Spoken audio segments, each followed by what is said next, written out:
Someone who spent a decade inside the skincare industry sat across from me and said something that changed how I shop. The brands you trust because they feel independent, ethical, or clean are often owned by the exact same handful of conglomerates as the brands you are trying to avoid. 7 major names. One acquisition worth $845 million, never printed on a single label. At least 4 of these brands share the same 2 parent companies. The most independent-feeling brand on this list has been owned by a giant since 2019. Starting with number 7, Aveeno. The pitch is clinical: colloidal oatmeal, dermatologist-backed, active naturals wrapped around a green leaf logo that says, "Nature did this, not a lab." Here's the mechanism. Aveeno is owned by Kenvue, the consumer health spin-off of Johnson & Johnson. And Kenvue runs the same base oat humectant formulation across multiple shell brands, sold at different price points to different demographics. Not similar at all. Literally the same base formula. A 2021 Reuters investigation into J&J's consumer portfolio found overlapping base formulations shared across brand tiers, with minimal functional differentiation confirmed by independent ingredient deck comparison. Same molecule, same supplier, different logo, different price tag. One insider I spoke with described it plainly.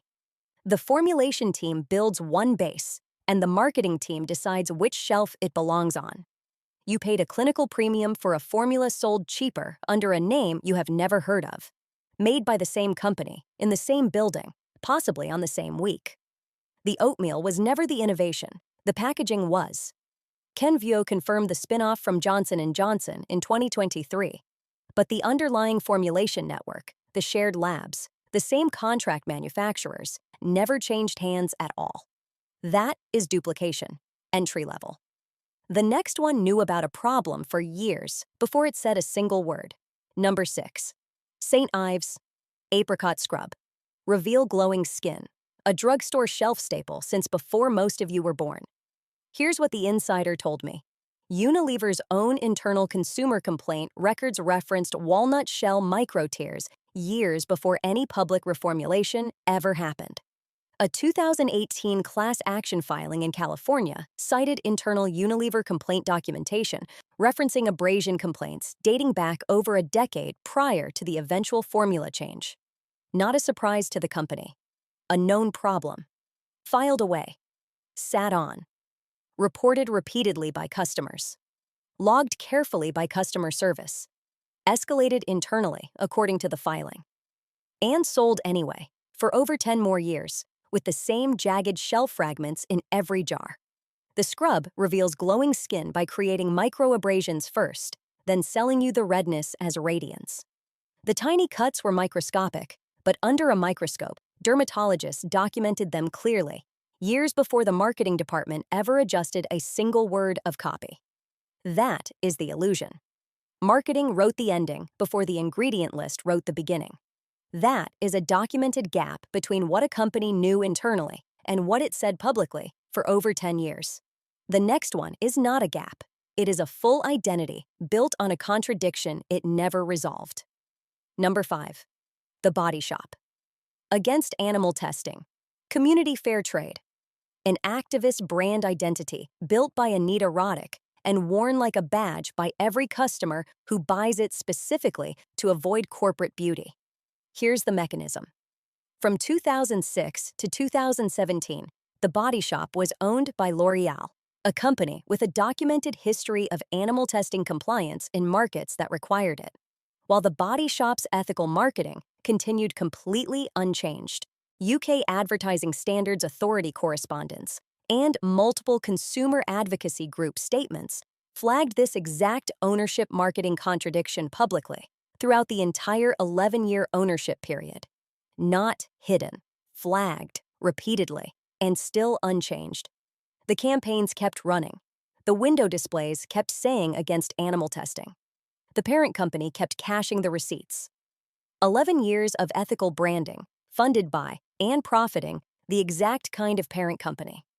Its own customers were trying to avoid every single time they picked it off the shelf. Every purchase, every gift set, every stocking stuffer at Christmas, routed straight back to the very structure the brand was built to reject.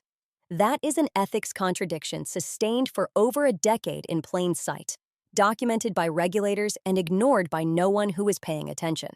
The next one turned a single word into a federal-adjacent lawsuit. Number 4. Burt's Bees. Bee and leaf branding. Natural personal care. Earth-friendly positioning that has sat on drugstore shelves for decades.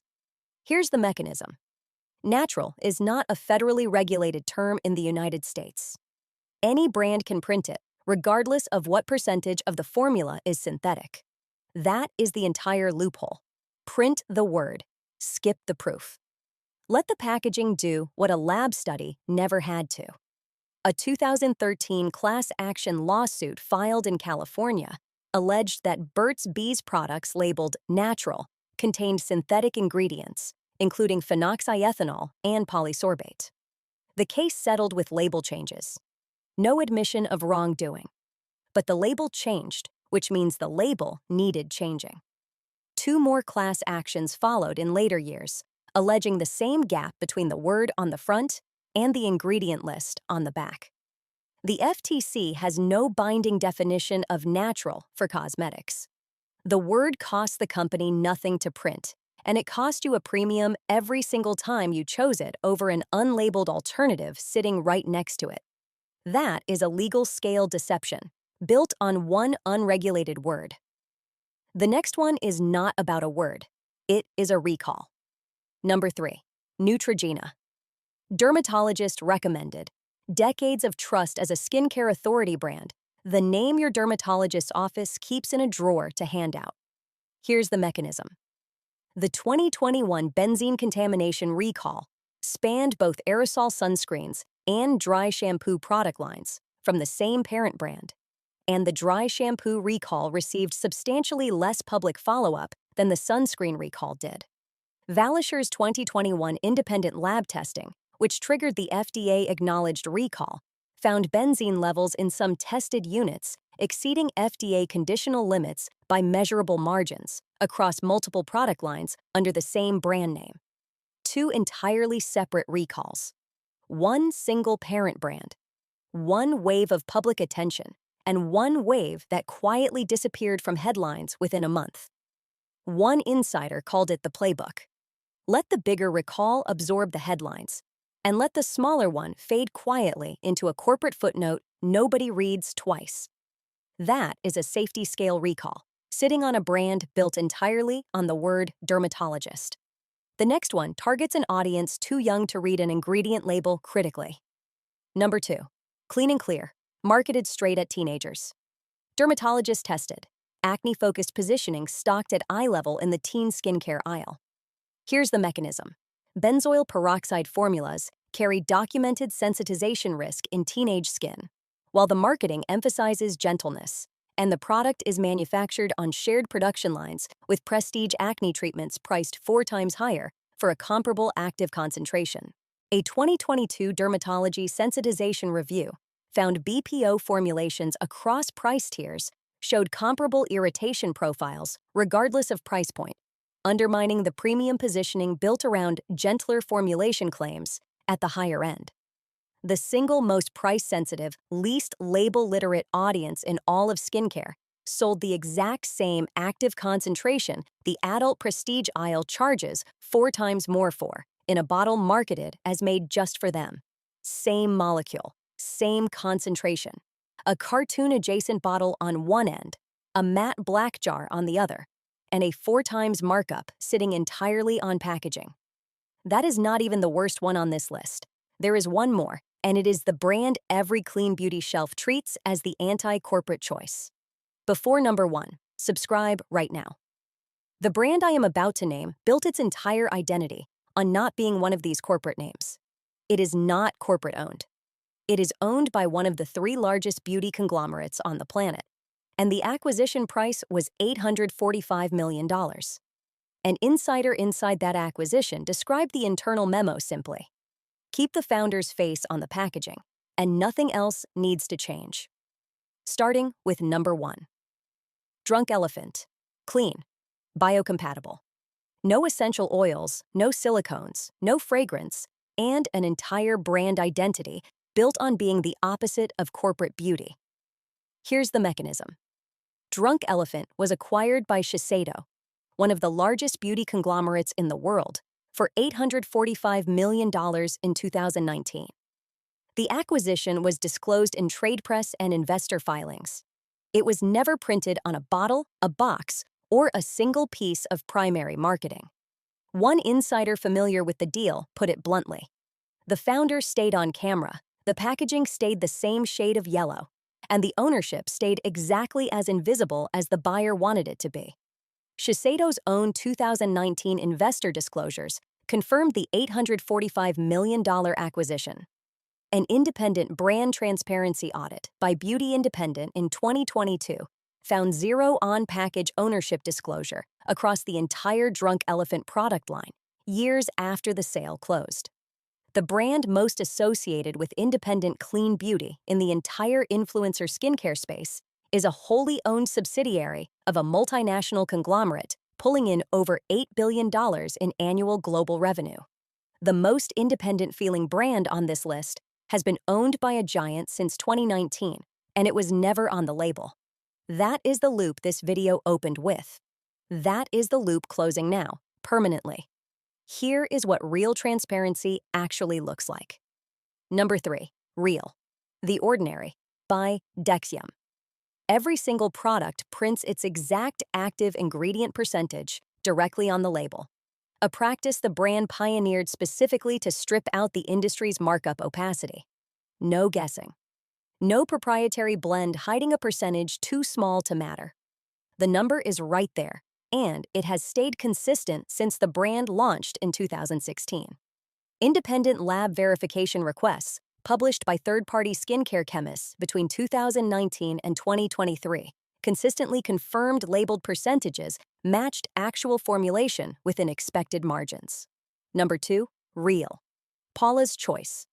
Every product carries a public ingredient dossier, citing peer-reviewed studies for each active ingredient, maintained and updated on the brand's own site, regardless of who owns the company behind it.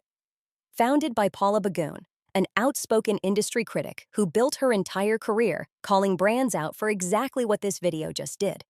That dossier has existed in some form since the 1990s, long before transparency became a marketing word other brands borrowed. Number 1. Real. CeraVe. Developed with an actual board of dermatologists, holds the National Eczema Association seal of acceptance. The formula is independently referenced across more than 30 peer-reviewed dermatology publications. CeraVe has been owned by L'Oréal since 2017, and that ownership has never been hidden. Nothing about the formula secretly changed. Nothing about the transparency ever changed. The dermatology board that helped develop it in 2005 is still credited on the brand's own materials, which is the opposite of hiding who is behind the science. Ownership was never the problem in this entire video. 2 of these 3 real brands are owned by companies just like the villains on this list. The difference was never who owns the brand. The difference was whether the ownership and the ingredient list were ever disclosed honestly in the first place. You are not choosing between corporate and independent anymore. You are choosing between disclosed and undisclosed. Ownership itself was never the crime. Hiding it was. There is a second insider secret in a completely different aisle. A specific salon-exclusive, professional hair care brand, manufactured in the exact same facility as a $9 drugstore line. According to 2023 and 2024 trade documentation, nobody outside the industry ever sees. If you have been choosing indie over corporate without ever checking who actually owns either one, that video will change how you shop permanently. Subscribe and turn the notification bell on right now.